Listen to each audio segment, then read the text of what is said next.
1051, I'm on scene. I'll be assuming Caroline Street Command. I got a 2.5-story wood occupied multiple dwelling. I got heavy fire from the second floor, Charlie side.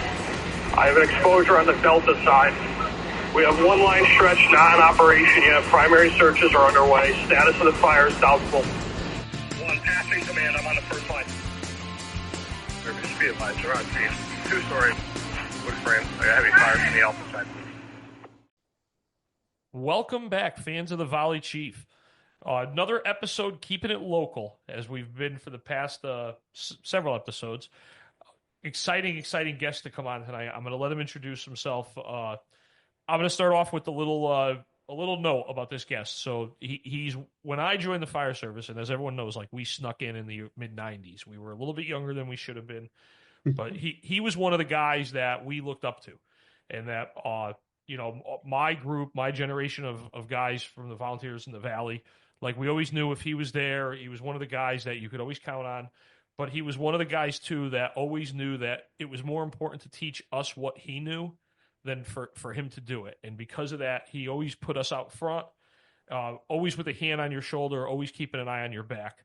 So I'm going to let him introduce himself. And, Chief, please, take it away.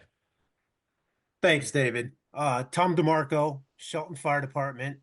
I just want to give you a congrats, actually, for your new chief's job in Summers. I'm really proud of you, Dave. Thank you. With that stated, I started in January of '83. I joined the Echoes. But again, like you just stated, actually, that you were in the fire service before you were in the fire service, it sounded like to me. And I remember it, actually, when you guys were way underage doing stuff. And I fell into that in the same way.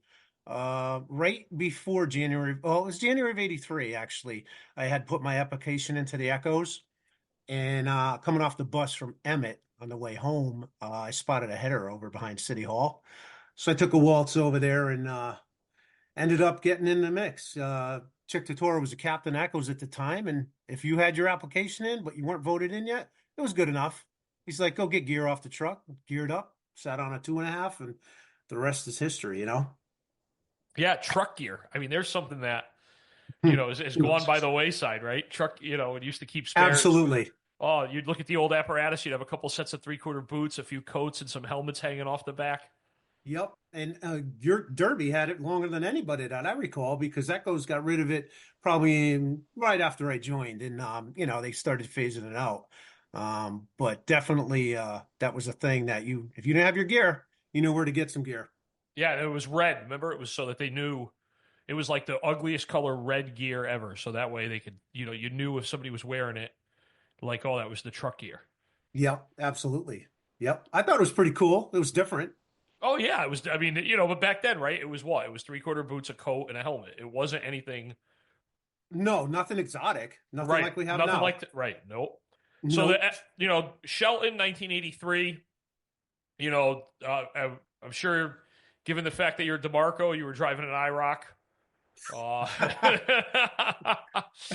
Close. But yeah, it was that era, It was. It was, the Valley.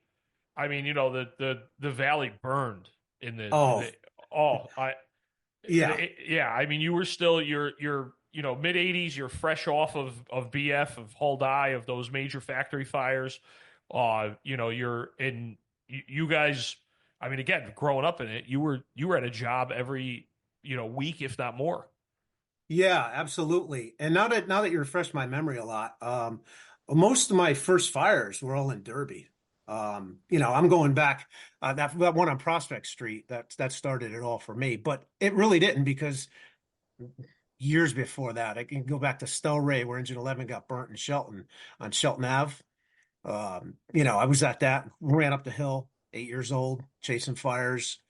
BF had dragged my parents down there and made them bring me there. I'd probably name 100 of them. I was out in the middle of the night at 8, 9, 10, 11 years old, going all these, because the box alarm used to go off. We count them and go, Oh, the box. Remember, there was nothing better than pulling into the firehouse, the box, the horn going in the background, the bell dinging.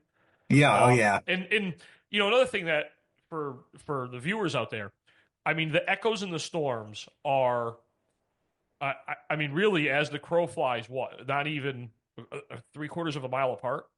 Not even. Yeah, That seems to me like it's 2 blocks away. right, And right. It's and because of that, we've always had one of the closest relationships because you could look out the window of the storms and see you guys going down the street. So it well, required us to work together. with that stated, I recall a little bit of the very beginning. I think right around that time we had dual box alarms for Canal Street, where Derby and Shelton would sound, and Levin would come over and we'd meet him. So it was always mutual aid, almost a box alarm. I mean, it was just even when there wasn't a box alarm and we had a job, you guys were there pretty much hiding under the bridge waiting to get called, but you were there first. You're there first. You know what I Right. mean? So And yeah, there was no the line of like Shelton Derby wasn't there. It was like erased. It was just like you guys were always mixing it up with us. and now you're talking early 80s. So you had your 3/4 coat, your long, your 3/4 boots, your long coat, your leather. You if you were lucky, right, you had the Garrity flashlight. Flashlight? No, Remember the helmet I ones? do. I do. I think the first Uh, light we ever had on our trucks, I don't know if Storm's a little more proactive. We had the wheat lights that yeah, I wheat lights. remember. Oh yeah, yeah. You know, and you're lucky if you had any light. One We could, portable, yeah, a right? portable. Right, one portable in the cab of the truck for, you know, Yeah, uh, it could sub in for a wheel chock, the old yes, yeah. yeah. So And now, what did you guys for back then? Did you guys have Scots in Shelton? yes, we did. We had the Yeah, the really old 2As. the two You A's. know, Did they have the demand rounded. valve? Some did, some didn't. Some did it. Yeah, Yep. it's crazy, right? And Like, we still had those when I joined, I know. right? I know. Imagine that. I mean, oh, There's 8 of them, I think, or 6 or 8 still on the truck. Old engine 11, the Han the hot. Yep. that I have in my driveway. They're still Yes. on them. Are they Yep. really? Oh, Yeah, yeah, they are. Hmm. those are relics. Those are beautiful. They are. You have But old 11. I have old engine 11. The I did not know 70. that. Yep. It's at my house. It's been Oh, for a while. When the group sort of disbanded, Birmingham. yep. Yeah, a bunch of the guys asked me, hey, we don't have room for it. And I think it was Dews had it last, and I told them I would take it. So it's been a bunch of years.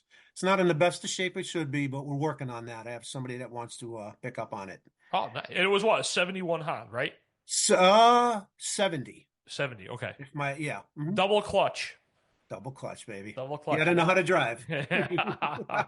But I mean, everything was standard except for our ladder back then. And Storms had 11 and old 12, which is old 12, I guess you'd say. Yeah. The GMC your grandpops got. Right. That, and for the Yeah. longest time, that was on. There's a small mom and pop oil company behind where Stalls, the Jeep dealership, used to be. Yep. And they owned it. It was back there for the longest time. Yep. I remember seeing it. Yeah. Yeah. But So now you like, what was your first like big job? honestly, I wish I could ask somebody what the date was, because in my mind, you forget stuff and you're like, and you assign it to a certain date. But I know for sure that when I joined Echoes on February, whatever the first Thursday was, and they handed me my gear that night out of the downstairs closet, it was all yellow. It was brand new. I took it home. I ran down for a box that came in the middle of the night carrying it, and then ran home with it. And I only lived behind St. Joe's Church. So the next morning, there was a tenement fire on Hawkins Street. I believe it was a Friday, because Thursday night was a meeting. I don't know. Yep. I was on it. I was on Old Engine Ford, our old 64 Miracle of France, with our past mechanic, Jim Brown, driving. Okay. And we pulled up the tenement going on Hawkins Street. And with that stated, I remember them vaguely telling me that if you get to a scene being a new guy and an older, regular member Echo wants your gear, if they ask you for it, you should give it to them. You know what I mean? Right. I remember in a whirlwind, I caught like a glimpse of the fire. It was ripping. And all of a sudden I got spun out of my coat. And the guy's like, "Can you please give me your gear?" But he didn't really use that language. So literally, essentially got field stripped right on this corner of by the gas station there, right out of my boots, helmet, and coat. So I had to walk to the Storms because Engine 2 was over there from Echoes, and I got partial gear from that, and I had to walk around the scene getting the rest of my stuff. Go figure. It was middle of February. Mid 80s, you're talking obviously River Restaurant. You were involved in that. Yes, I was. Yep. And Yeah. it Well, is and the anniversary is this week. that's right. It It is, is. yeah, it is this week. Well, where were you Yep. for that? Where were you? I went over about a half hour into it. I was working up in Shelton and I got a ride over there. Actually, I hijacked some gear from the Echoes because mine was, I don't even know where mine was. It's locked in my truck somewhere and I couldn't get into it. But that's a whole other story. But I made it. I made it over there and ended up on top of the pile on the 1 3/4 that was protecting. Was it Mike Ippolito that was buried in the pile? Yes, the owner. Yeah, the son, right? Oh, sorry, the son. Yes. The Yep. one that we actually rescued. So that was like a, I don't know how long that went on, back and forth with the line, protecting them, moving it because it was burning, turning to steam. And I know Mike Whittick was in trying to with a group of guys, tons of them. I can't remember seeing all the guys Yeah. Oh, yeah. digging away, trying to get them out. Yeah, we talked about that. We did last year. We did the River Restaurant. I heard them. Yeah, I say I had my father. I had Pigeon. I had Gary Parker. I had a couple of guys on to talk about it. Yep, yep. So I'm in that mix, and then digging through the pile and going through all the stuff through that night. It was a definite learning experience, that's for sure. Now, another fire that I remember you being at heavily because we were kids and we were buffing it, like you said, was 91. That was the Caroline Street fire in Derby. Oh yeah. Uh, like so again for content, a big bomb of a 3-story row house. Was it 3 or 4 stories? 3. It was 3, right? But It might have been one going down the back. I don't remember the rear going down towards Tracy's. What if that was 4 on the back? It might have been. But it had Yeah. a huge common attic. Oh yeah. Correct. Yeah, and that's and yeah. It was a very very tragic fire. A mother and her 2 children died. It was accidentally started by somebody cleaning motorcycle parts in the basement. But do you remember that one or do you? Oh no, I recall it vividly. Yeah. Where were you when that one came in? I was at where was I? I was in downtown Shelton somewhere. I honestly at that time I was second lieutenant of Echoes. Okay. And I heard the tone go in for Derby for the structure fire. So as usual, make a headway over there, get started over there because I was driving for storms since 87, 88, old 11. When they have box, I'd be in the area. If they had no driver, I'd get it out. So I headed right over there and I pulled up and 11 just got there and they were stretching lines. Pa was there. They were helping people off the roof. So we took a big line up over. It's in the video. You have a pretty good video of that one, actually. We do, yes. Yeah, and we're in that second floor window. I remember Louis being there. Butch Tom DeMarco, a couple other guys, and lucky for Butch. Butch, man, what a savior! He's a great firefighter. I try to explain to people that he, I mean, he probably is, one of the best firefighters that I've ever encountered, and I mean, and we learn. He's always calm. He's always knows what to do. Yep. He's still at his, I hate to say this negatively, at his age. I know I'm getting a text message on that one. I know, right? At his age, he's still one of the, when I was chief and I would get a fire, I wanted Butch to tell me what was going on. You always got them go-to guys, but definitely throughout the valley, he's got to stand out. He's right up there. And thank God, because you know why? I was gung ho. I'm like, I remember he was on the 2.5. We crawled up to him, and I was like, that's when it broke that somebody was trapped in here. Kids. The guy was at the window yelling up to me, and he said, find my kids yet? I said, what is this guy talking about? I got nothing on the radio on that. Butch didn't hear anything, and all of a sudden, Chuck Stanky said, be advised, we're getting reports of people trapped. And I said, that's it. Let's push ahead. And he said, no, there's a huge hole in the floor. I mean, we would have went probably right down into the first floor. We were up there, second floor, but there was a huge hole. And he said, we cannot make it any farther. When he says you can't make it any farther, you definitely ain't going any farther. Definitely, yeah. So, nods to him. He's always been great. He's always, at fires in Shelton and stuff. He's always reporting in, giving me the, the status and what we need and what we don't need. Yeah. You know what I mean? Great player. So yeah, he is the personification of the senior man. Correct. right? When Absolutely. you talk about the fire service and you talk about the senior guy and what they do to a firehouse, I mean, he Yep. has assumed that role.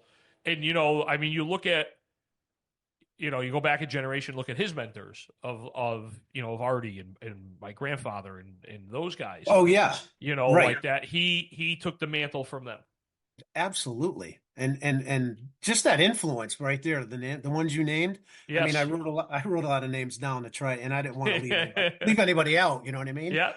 But I had the experience to be able to work with your grandfather and Mike Grant, and you're talking a lot of big swings here, Yeah. especially in the fire service, and Mike Chupta, don't forget Mike. Well, Mikey. You know, Yeah. the stories. I mean, I learned a lot just from being at the Storms on a Saturday, Yep.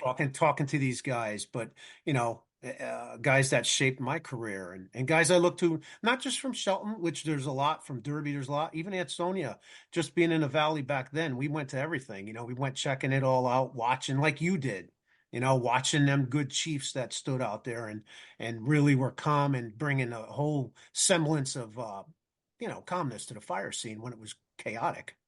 Right. I mean, see, we were blessed. We had the front row seat. I mean, Yes. right. Me, Tommy, and Anthony, we were.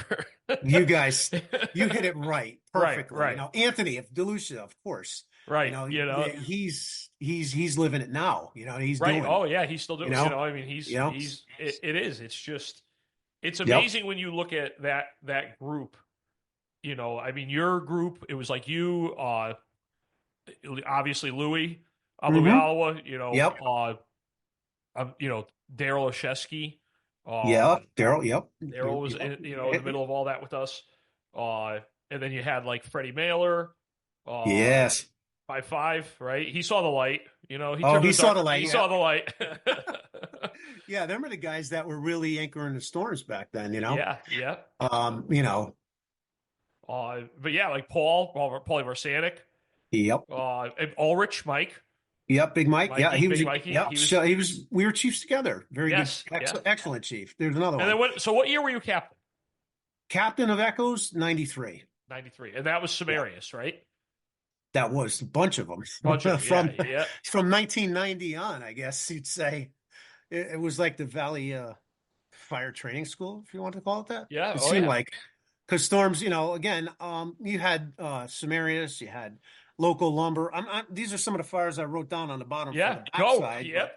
No, I mean like Dr. Wrench's house twice on Seymour Avenue. That's what I love that pit. There's a picture at Dr. Wrench's house after the fire was out, right? And it's you, it's Louis. I think it might be Danny Wazalewski. It was right. Yeah. He was captain. Yep. Yes. It was. It's that your generation all sitting. Yeah. Yep. Freddie's in that. Freddie. Yep. Caesar Tamburino. Yep. Caesar. Chris. I was with Chris the other Felix. night. We call him Felix, but it's Mike Trask. Yes. Yep. Right, yeah. Yep. Poggy's guy. So that was the I left out one thing that I remember, and I think one of my second fires rolling out of barn was go do some brush fire. I think was it Telescope Mountain? Is that what they called it over there? Yeah. That was in 84. So I was just about to graduate high school. I remember riding over on the truck from Echoes and being there forever. And so we got put on this sheet of paper that we're going to get paid for that time. And it hung in Storms for over 10 years. And I just kept referring because Kumo was chief back then. Okay. And I'd say, hey, Ron, is that check ever coming? This is 10 years later. He's like, yeah, we're working on it. Yep.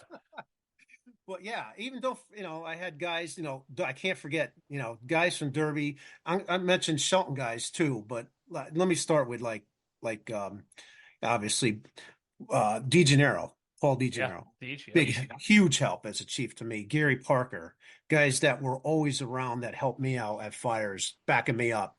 Gianpaolo, my cousin Anthony. Me and Deej had a good one. You remember the Shelton Laundry fire, obviously. Yes. Yep.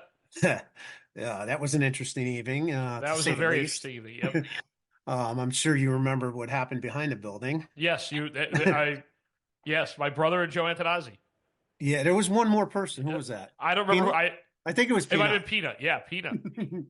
Yeah. Yeah. I gave Deeds command. I said, hey, I see that 2.5 moving around and that building don't look too good. And I just got back there and I said, hey guys, you got to move. They said, nah, we're good. I said, you know what? I'm not asking. Yep. And all of a sudden, whoosh, that thing went down. I was like, I thought they were gone.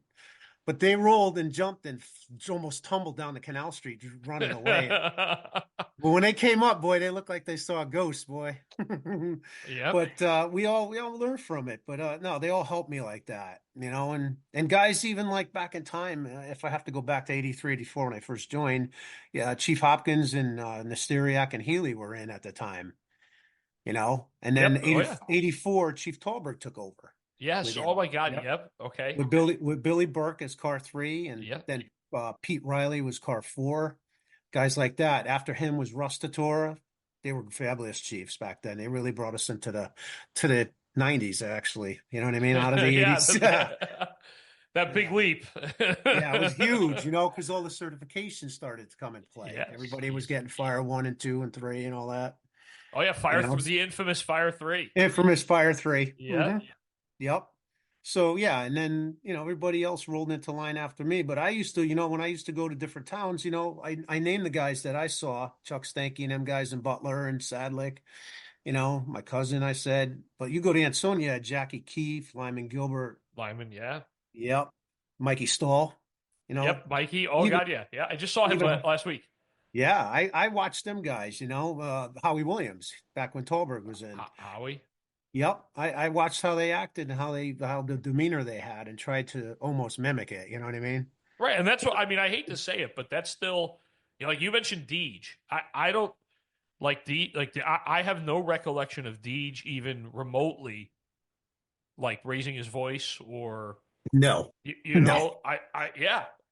He was our, I don't know. Could you say he was our first mutual aid chief that took command of a Shelton Fire? In the 90s? You know what I mean? It didn't happen, but again, I'll throw the card down and say Pa ran BF for a bit. No, well, okay. I didn't have that knowledge. Yes, but yeah. I remember hearing that might have happened, but now that you confirmed it, yes, yeah, yeah. But I did have the pleasure of working with Roy Brainerd. Yes, yeah. He used to drive a lot back when I first joined, so he was always there. Stuff like that. But I guess I'm trying to think of that first fire in Hawkins. I believe it was Tom Francione. Yeah. He was a chief at the time, so I got to see that in action and stuff like that. But I'm trying to. Oh, you had the row of fires on Main Street, like the smoke shop. The smoke shop, yep. Ray and Rick's. The smoke shop, Ray and Rick's. I have a picture of Ray and Rick's. The guy's going in the basement, and the best is you have Marcel Lajeunesse in his police uniform with the line. Leading the line, right? Yep. Yeah, Yep. But like I said, all these fires for the first 5 years, the big ones were in Derby. The Club Soda fire across the street I was at. It just goes on and on. Yeah, I just found a picture of that Club Soda. Did you? Yeah, I did. Yep, I just found a picture of that. Okay. The fire you're saying? Yeah, yep, the fire. Okay. Yeah. I know there was a picture of the aerial going to the second floor with 3 guys on it. Yep.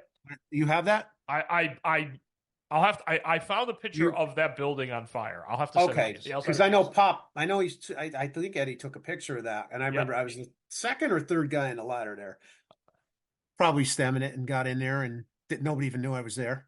Yeah, no, I know. Until we blended in nicely with our yellow gear. You guys had red and black. Black, yeah. And then pick us out. When did you become an assistant chief? 1994. Okay, because to me, you were always car 3. Right, long time, yeah. Right, so yeah. I mean, I came in 94. Okay, that's when I mean, let's be honest, I officially came in 94, the fall of 94, and but you were around long before that. I always felt right. So Sealand, that was the summer of 93. Yes, right, and we were. It was, a little bit into the fire. I was in the back of the building, and Len Antonazzi came to one of the back doors, and he waved me over. And, again, we had gear. Even though we were 14, 15-year-old kids, we had our own gear. We were in a gear. Of course you did. Right. And he says to me, hey, David, go back to the engine and get me an air pack. Mine's broke. And I was like, okay, right, and yeah, no problem, Len. Run around the building, grab an air pack, run back. I get back. I'm like, Len, I got that air pack. He's like, good, put it on. Come with me. Of course he said that. Come on. What other learning opportunity right. could you get better than that? Oh, but yeah, I mean, but we were, it's so my first, my first in ripping fire was New Year's Day in '95, the Elizabeth Street. The one across the street, the fatal, and that was, and I'll tell you, I tried to get Louis to come on. He he's a little shy. He's not computer technology ish, but I remember the tone went in. We had a double extrication on Pink House Cove a couple hours before, and it's the only time I ever used a hair traction splint. And we put him on the one guy, both legs. We had a double, really, yep. Me, and as a matter of fact, it was me and Peanut that did it, and Peanut slept at my house that night because we had that, right? He was like, oh, I'll just stay at your house because we had that pin job. And that fire came in, and I went on Old 12. I think Joe was driving Antonazzi because, right, Joe lived up the street. And Tommy, us, and I hit the hydrant. And I can remember that I got off, and it was one of two hydrants in Derby that still had no steamer connection. Right. And I always take, because remember back then you had to know how to hit a hydrant because you had to lay a single line, you had to lay dual lines. Correct.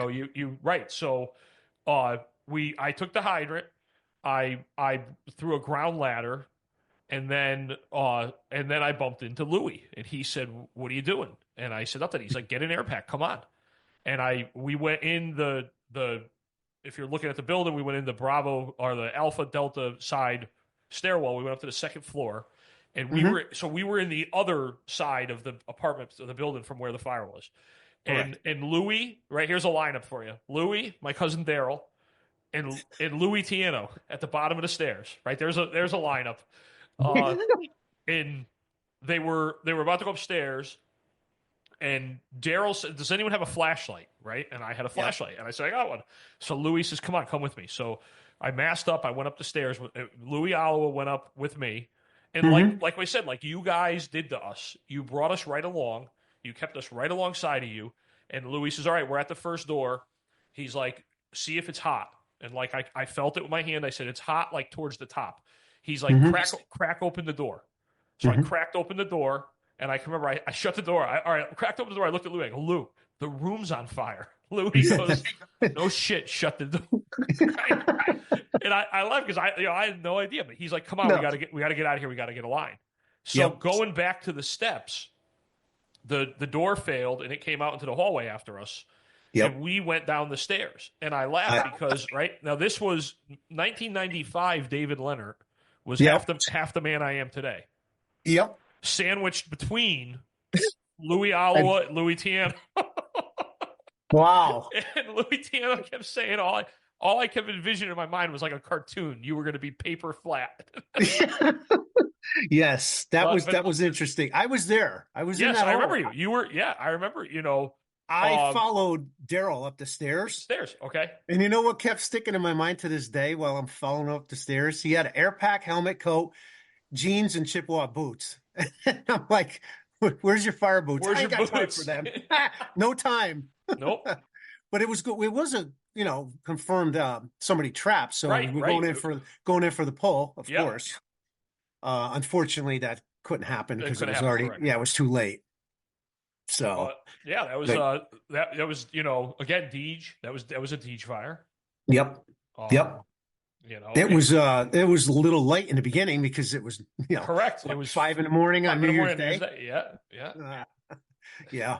Interesting.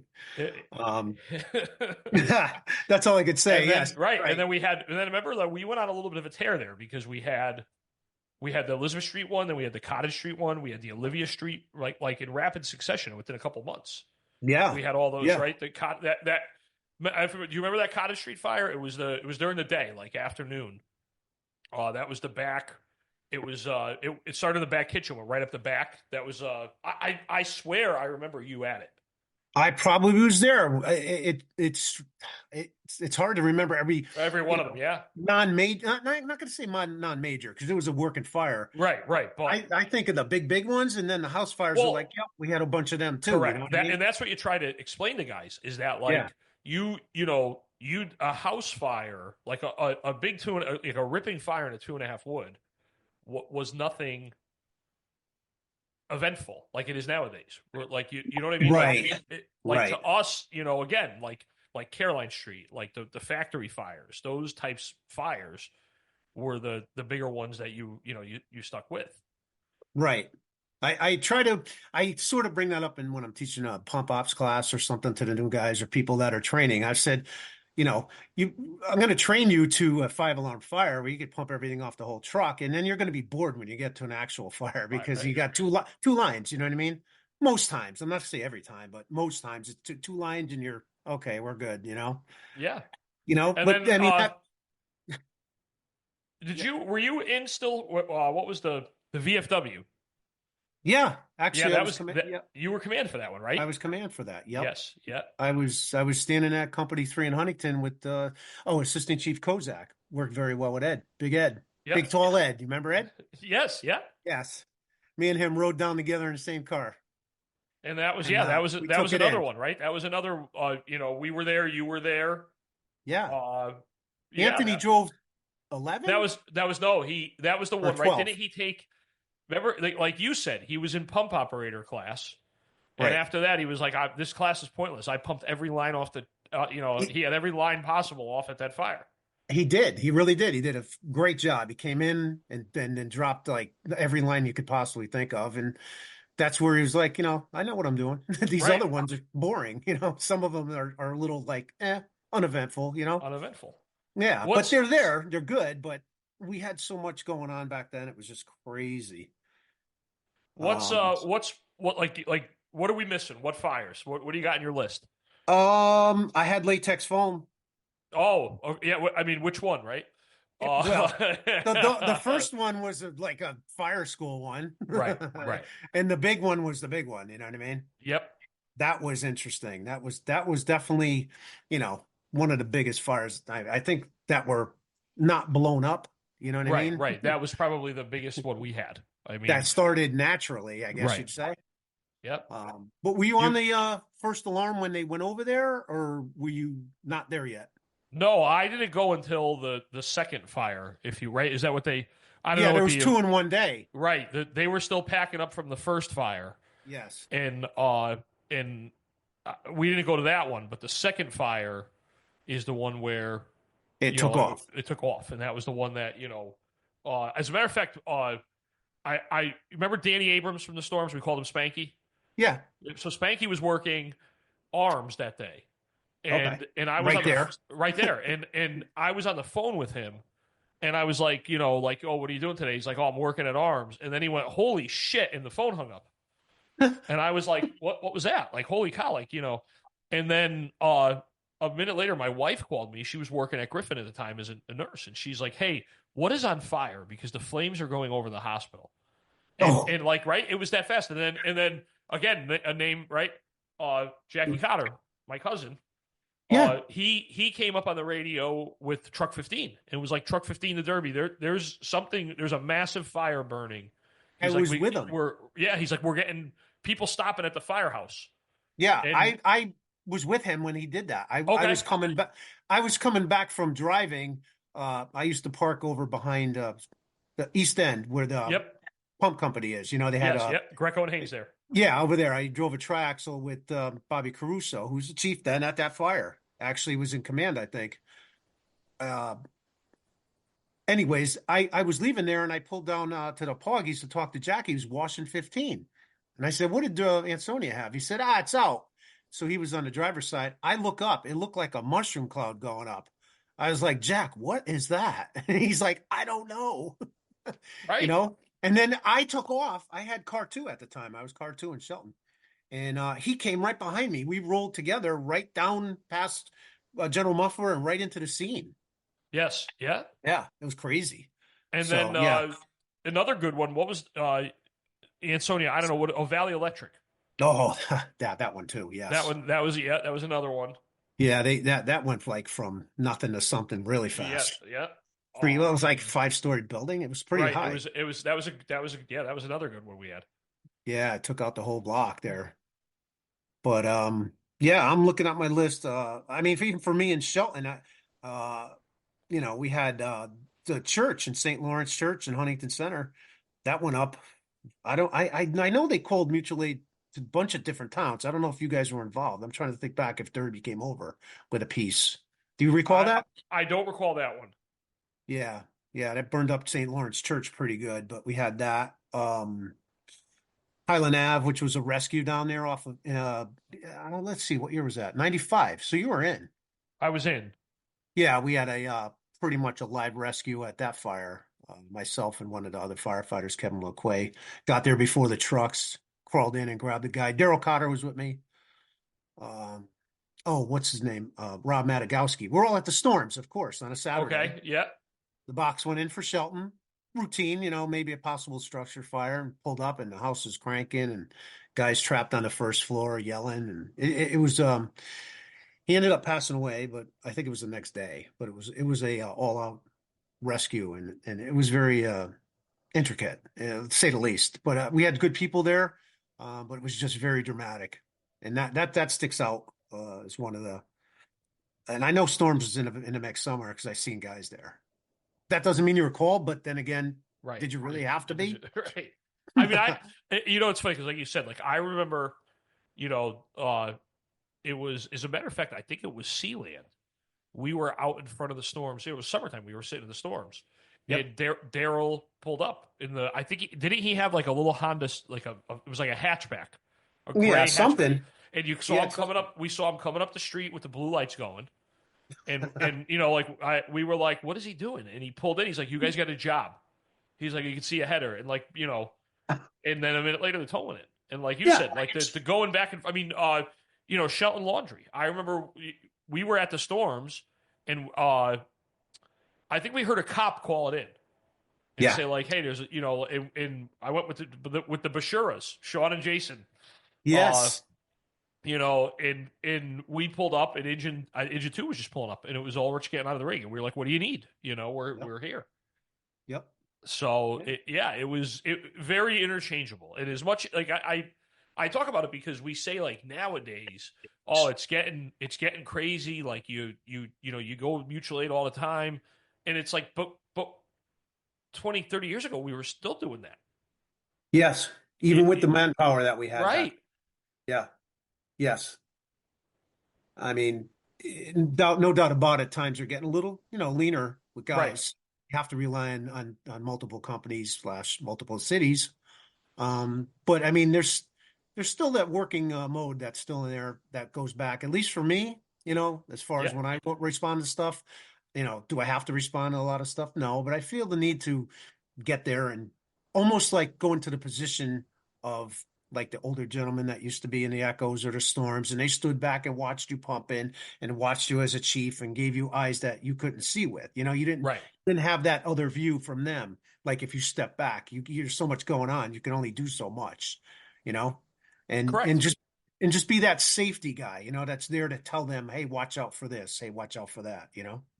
And right, and that's and that nowadays it's one of the things that I talk about a lot, and in my class that I made about using, those guys at the command post. You're the perfect guy, you like those are the perfect guys to use to help you as the incident commander run a command post because you have all that experience, you have all that knowledge. Yeah, well, we had that years ago. We just didn't give them a title. They Right. didn't even ask for one. You knew your senior guys on the scene, and they were right there, keeping eyes on you. Joe Reardon on your shoulder. This guy, Chuck Sutton from Echoes.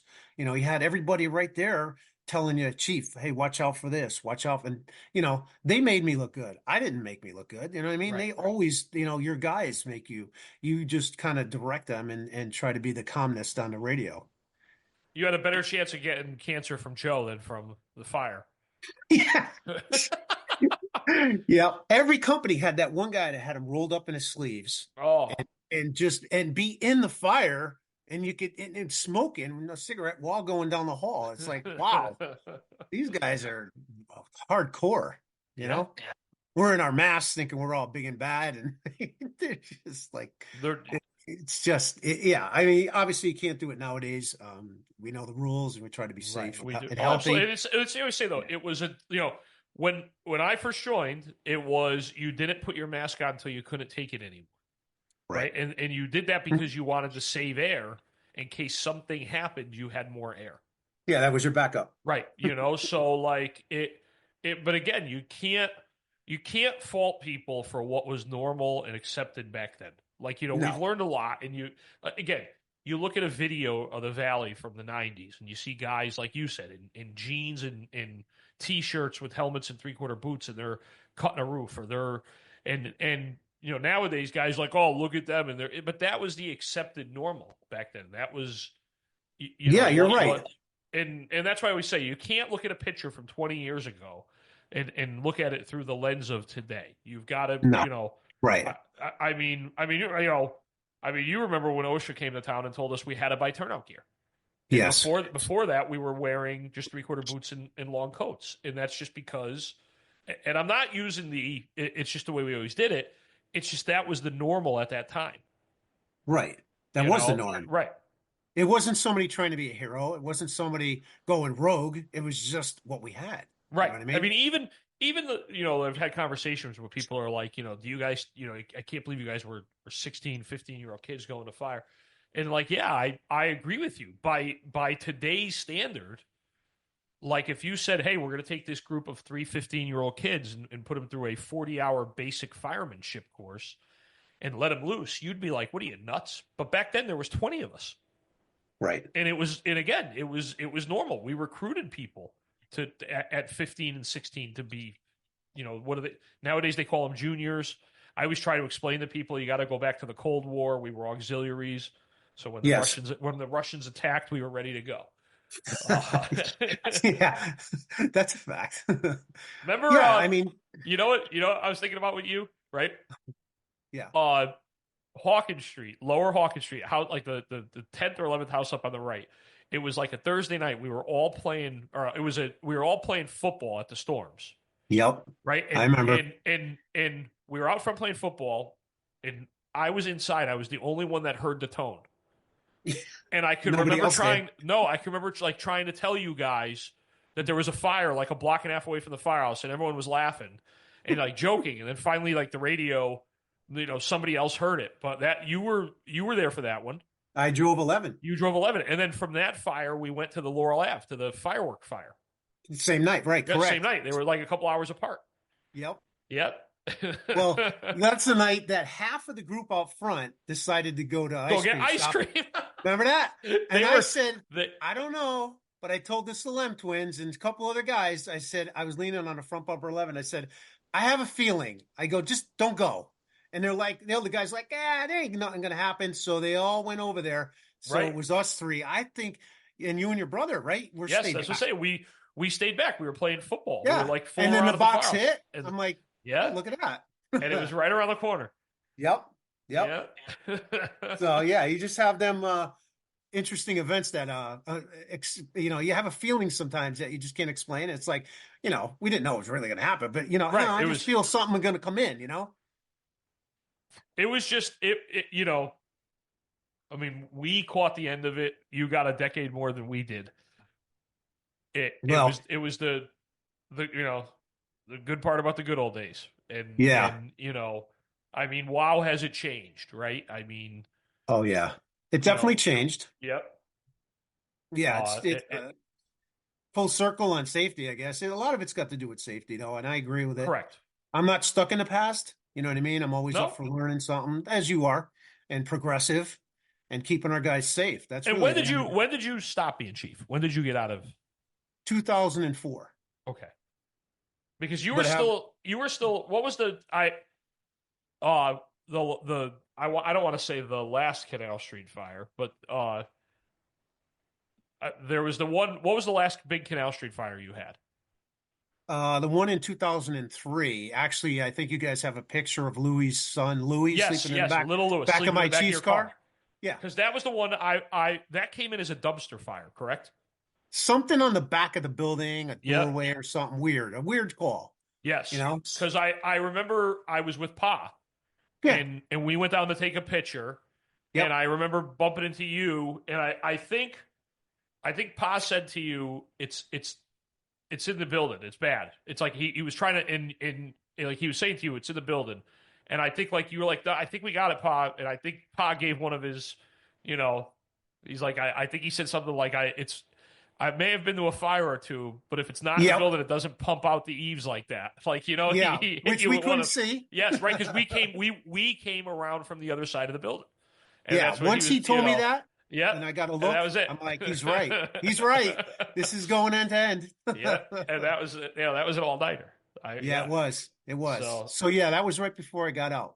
okay, yeah, Um, that was right. And then again, that's when 2003 is when I became a lieutenant. So okay, right in there. that was my yeah that was we were again we were there right off the bat. We were there for a while. That Oh was yeah. I have a lot of video from that one too. I have pictures and video.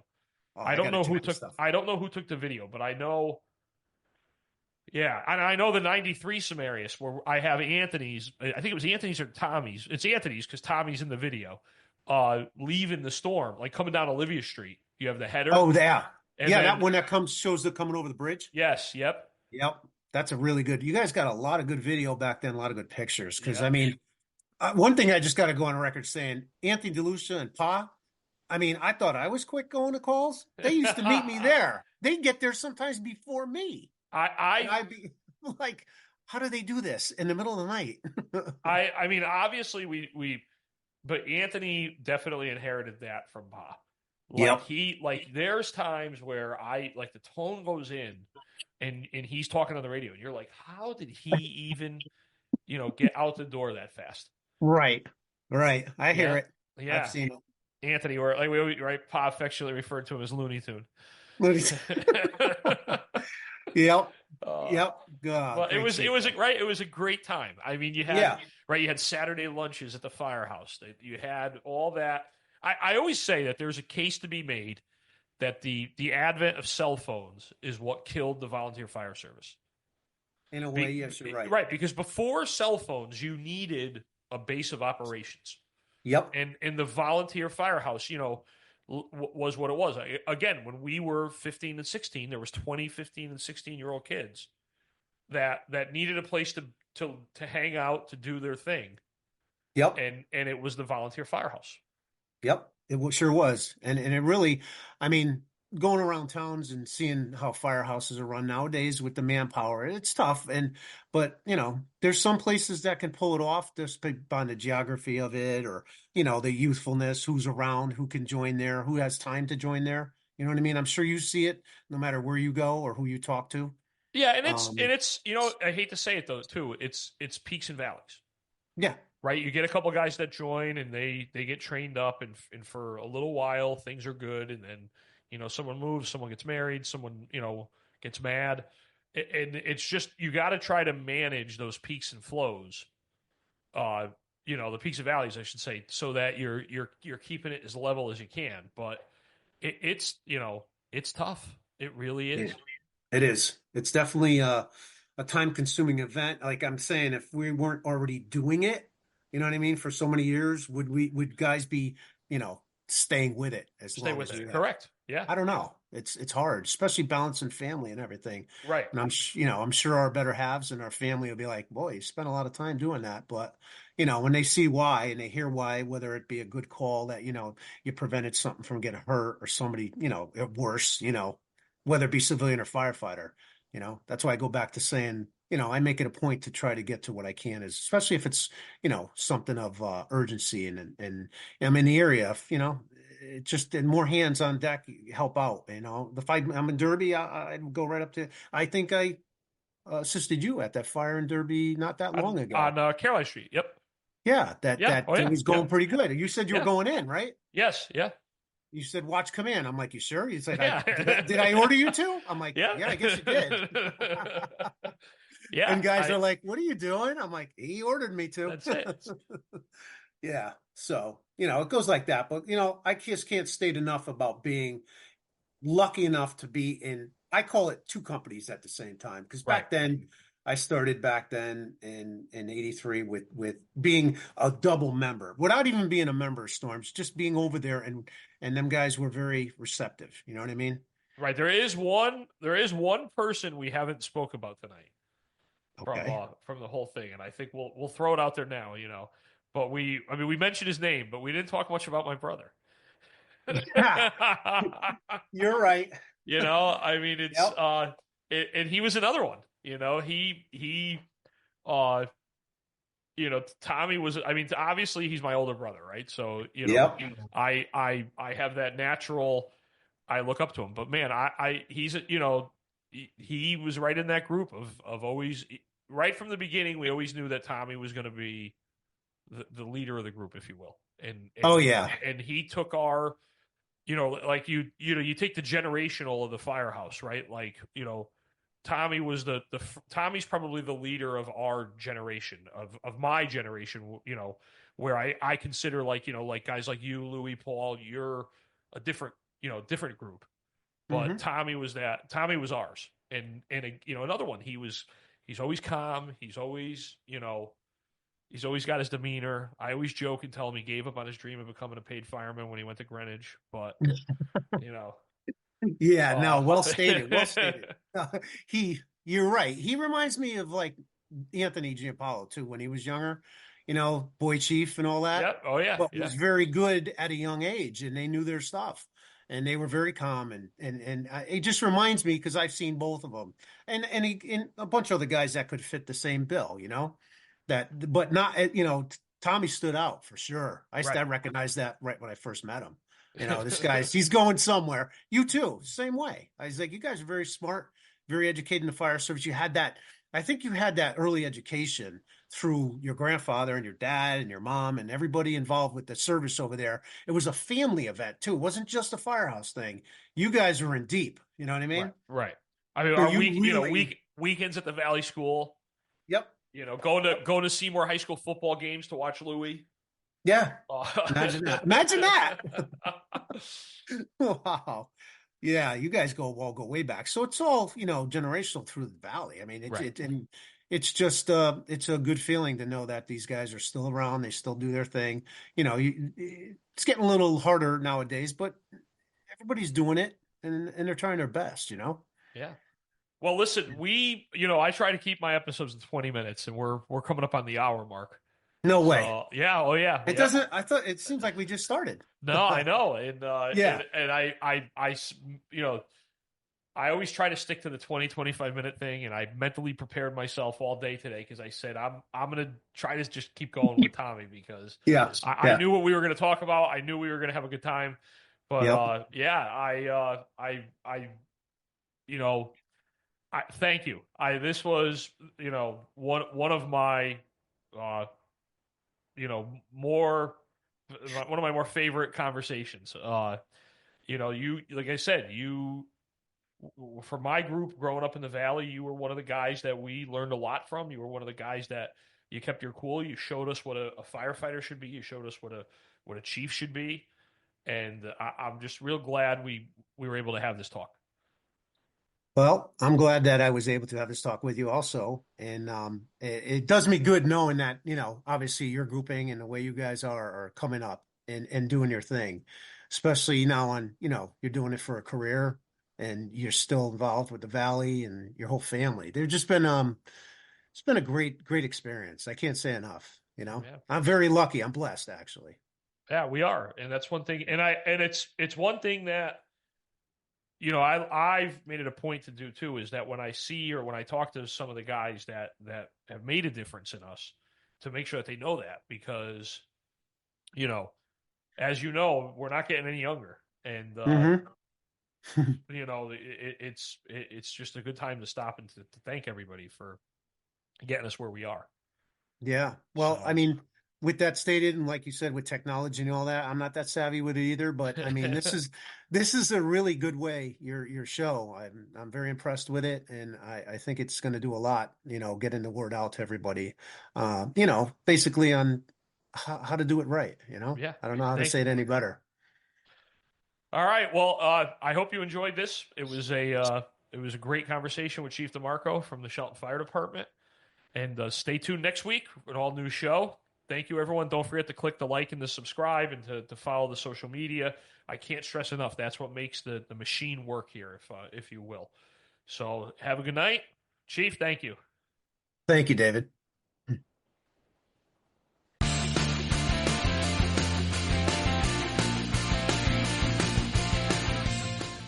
FD1's back in service. Commands terminated.